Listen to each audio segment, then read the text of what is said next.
আমার কষ্টেরা বেশ ভালোই আছেন। প্রাত্যহিক সব কাজ ঠিকঠাক করে চলেছেন, খাচ্ছেন, দাচ্ছেন, অফিসে যাচ্ছেন, প্রেস ক্লাবে আড্ডাও দিচ্ছেন। মাঝে মাঝে কষ্টেরা আমার সারাটা বিকেল বসে দেখেন মৌসুমি খেলা। গোল স্টেডিয়াম যেন হয়ে যায় নিজেই কবিতা। আজকাল আমার কষ্টেরা বেশ ভালোই থাকেন।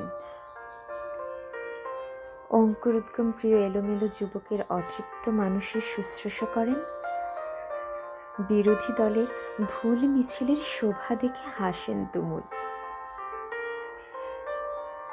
ক্লান্তিতে গভীর রাতে ঘরহীন ঘরেও ফেরেন।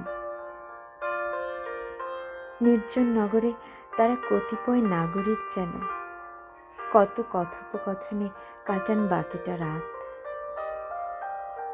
অবশেষে কিশোরীর বুকের মতন সাদা ভোরবেলা অধিক ক্লান্তিতে সব ঘুমিয়ে পড়েন। আমার কষ্টেরা বেশ ভালোই আছেন, মোটামুটি সুখী আছেন। প্রিয় দেশবাসী, আপনারা কেমন আছেন?